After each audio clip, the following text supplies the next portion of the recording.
Good afternoon, everyone. Welcome back to the ExploreTraveler podcast. I'm your host, John Gentry, and today I'm going to quickly kind of go over a new article that we have posted on our website, ExploreTraveler.com, and that is Exploring Whittier, Alaska. A lot of people enjoy taking the Alaska Marine Highway, or ferry system, as some people call it, and basically, in order to get to Whittier through the ferry system, you got to start from Washington State. And then you kind of it depends on the route that you're taking, but you're going to go up through Ketchikan. You're going to go into Juneau. And then you're not going to go into, most likely, Skagway or Haines. You're most likely going to bypass that and go straight from Juneau to Whittier. There is sometimes a stop in between. It just depends on the route that you're taking. And so the port of Whittier, it is somewhat remote. But from Alaska's standpoint, it's not as remote as most people are accustomed to in Alaska, right? Because you can get extremely, extremely remote. So Whittier is kind of the gateway to interior Alaska. A lot of people do come in there on cruise ships, but you can also go in on the Alaska Ferry. If you're really a little more adventurous, I prefer the Alaska Ferry. It gives you more options, and it basically allows you to be able to see more of Alaska along the way. And in the cruise ship, it's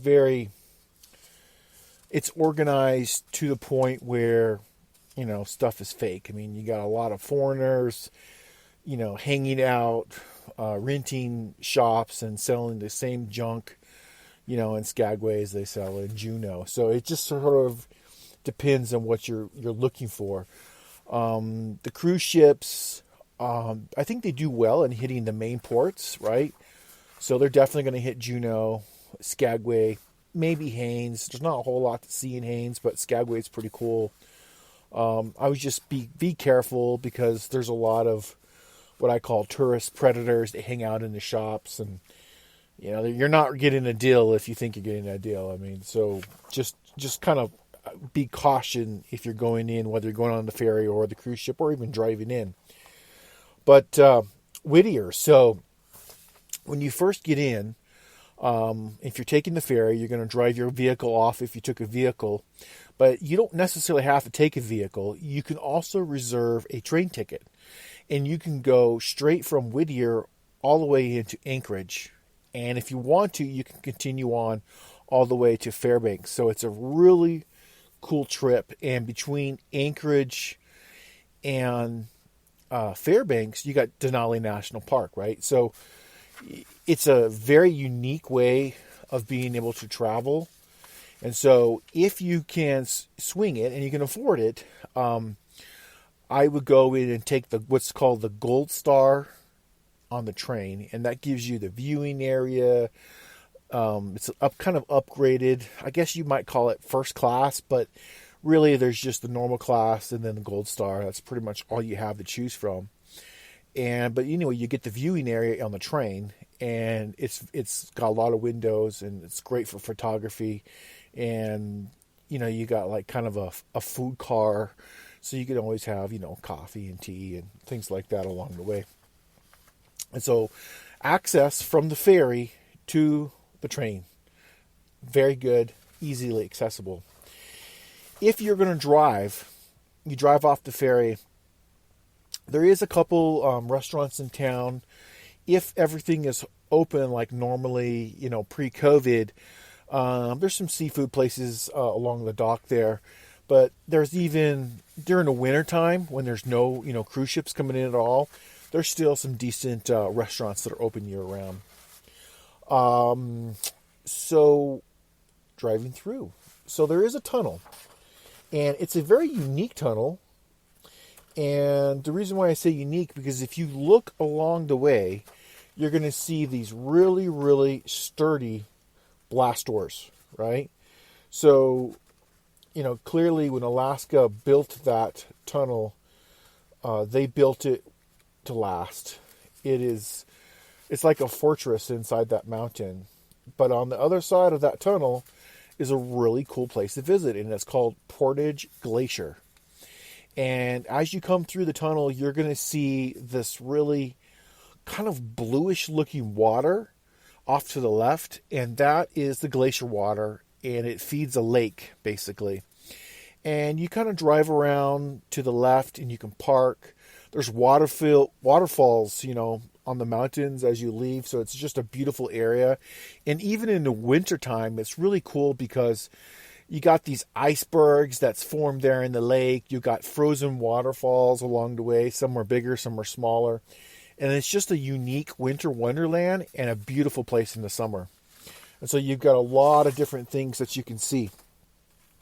Now, there is a parking area, and you can park there, and you can hike up to the foot of the glacier. It is retreating. Alaska is one of the areas that definitely is warming, okay? So there are areas on the planet where they are not experiencing global warming. They're experiencing global cooling. It just depends on where you go to. But Alaska is definitely warming up. The poles are definitely moving. And as they move, it seems to be making Alaska warmer. Some winters, it definitely doesn't seem like it when it's 45 degrees below zero. But all in all, the tundra is definitely moving. And so the glacier is shrinking. It's still quite big and very beautiful. And if you want to have a wonderful hiking trail, Portage Glacier is a great way to go. Now, as you're leaving the Portage Glacier area, you're going to go towards the main highway there in Alaska that takes you all the way north to Anchorage. But before you get to that, you're off to the left again and off to the right. There's these really cool wooden, what do they call, like paths? So these wooden paths make up a viewing area / trail that you can walk on, and you can literally watch the salmon as they move upstream to where they're going to lay their eggs. And so it's a very unique experience. Please be careful. There is bears in the area, okay? And in Alaska, you both have brown bears and black bears, but there's a very large population of brown bears. And so sometimes they're called grizzly bears. So just be very careful, respect the wildlife.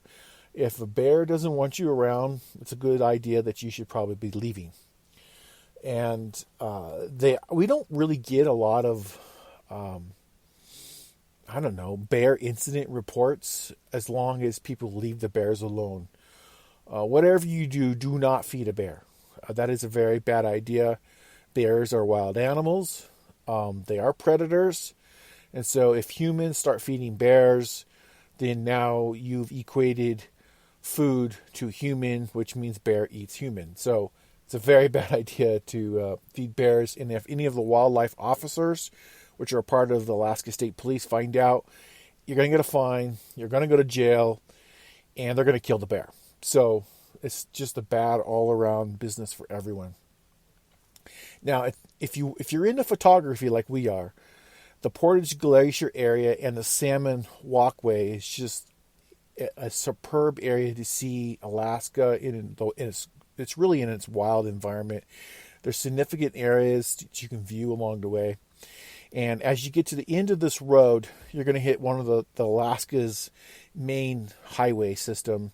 And you're just going to turn right, and it's going to take you all the way to Anchorage. Now, before you get there, you're going to see people, kind of fishing along the way.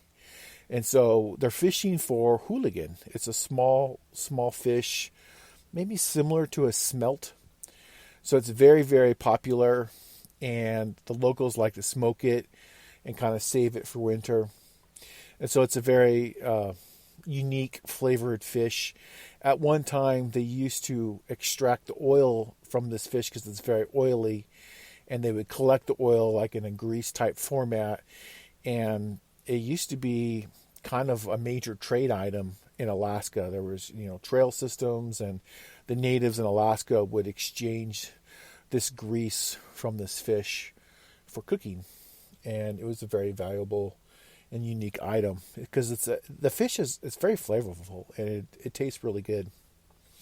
So if you've ever get an opportunity and you want to visit Alaska, whether it's by cruise ship or it's by the Alaska Ferry or Marine Highway, make sure you stop off there in Whittier. If you want to go into interior Alaska, you're going to have to stop there anyway. And it's a beautiful trip to get there. You're going to see whales. You're going to see seals. Depending on what time of year you get there, depending on the time of day, could be foggy. Might not be foggy, but even in the fog, it's just a beautiful entryway. And I want you to take a look at the website. We've got an article there at ExploreTraveler.com. If you listen to this podcast and it's older by the time you listen to this, just do a search for Alaska or Whittier, Alaska on the website, and it's going to pop up there. And take a look at the article because we've got quite a bit of photos, and so you can experience what it looks like. We talk about some of the trees you're going to see, the mushrooms you're going to find, some of the animals you're going to see along the way. And we have pictures of the fog, pictures of kind of the area, the tunnel itself that you're going to go through. So everything that you're going to want to see, it's there. So the website is ExploreTraveler.com. We look forward to you visiting us there, and we look forward to you listening to our updates here on our Explore Traveler podcast. So I guess for now, that's it. I'm going to be doing some small 15-minute podcasts from time to time based on articles that I'm publishing. And today I published an article on Whittier, Alaska. So I hope you enjoy it, and I hope you enjoy some of their tips that we like to share as we go along. So thank you very much, and happy travels, everyone.